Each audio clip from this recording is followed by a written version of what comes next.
about Hulk Hogan returning? Well,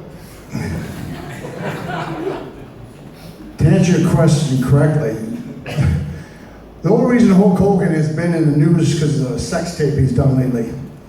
And it goes along the lines of what I think of him, what a lying piece of shit he is.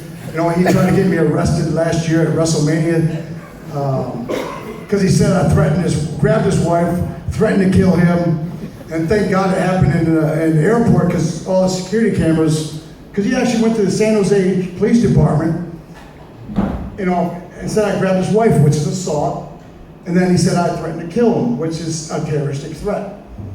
So they went to the airport and got the video and thank God it happened there.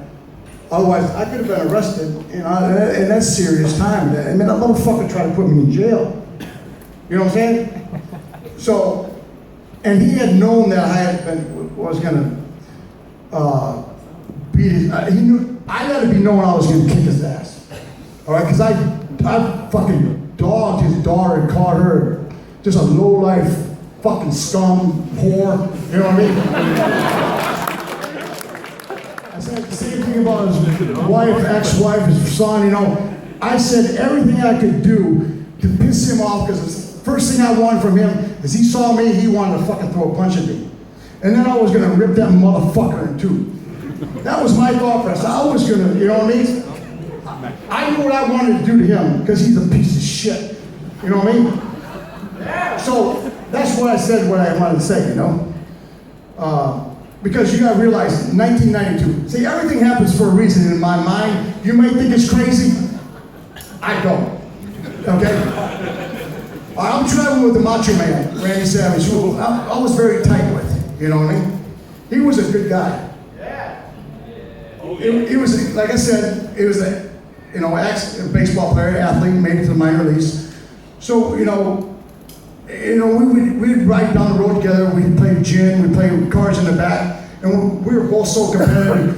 He was a little older than I was, but he still wanted to beat me and everything, so he couldn't beat me at cards, So one day, the frustration goes so high on his part that we stopped at a Bob Evans, and since he couldn't beat me at cards, he wanted to race me.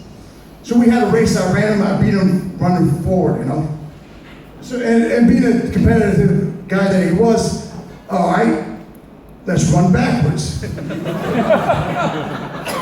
Now, keep in mind, we're in front of a Bob Evans, the place is full, and I know, if they don't recognize me, I know they recognize the Macho Man. And then watching two guys run forward, racing, then watch two guys run backwards, racing, and then after I beat them backwards, all right, let's karaoke. We'll race that way. So we're side shuffling down in front of the windows, racing that way, But it was one thing that he told me, a lot of things. He was married to Miss Elizabeth, and he knew Hogan because Macho Man couldn't find his wife for 10 days. Imagine if you can't find your wife for 10 days. You can't find the son. You ever can't find your son in a mall or something? Or you come home and there's someone out playing, you can't find him, you go nuts, you know what I mean? But that happened for 10 days. He couldn't find his wife. Come to find out, Hogan and his wife had her hidden down in Miami. So Macho Man knew he could just go up and beat the fuck out of Hogan, because he'd get him fired, He goes, trust me. He said, one day, when the time is right, I'm gonna knock that motherfucker out. Yeah. All right? And I believed him.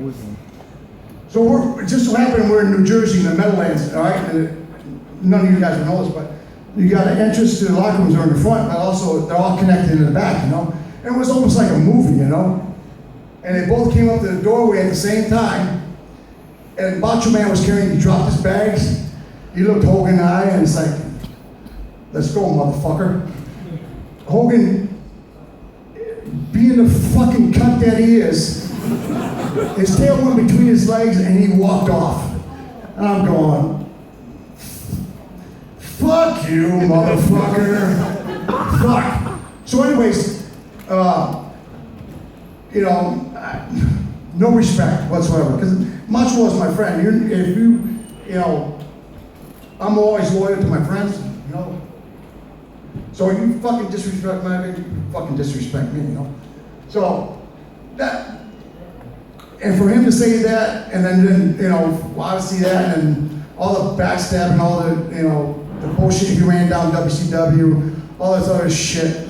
And then he came into TNA and did his same bullshit there. He did the same thing bullshit in WCW, except it wasn't covered as much because now you had the guys in the back that wouldn't cover for his ass. So as soon as he did something in the booking meeting, they all come back and talk to me because I knew them all, you know. So his bullshit wasn't getting over no more, you know. So I knew all that shit, and then, you know, and things happened, and I went on Twitter, and then, you know, same bullshit with TNA. They tried to sue me, which was later just dropped, you know. So fuck you too, Dixie Carter.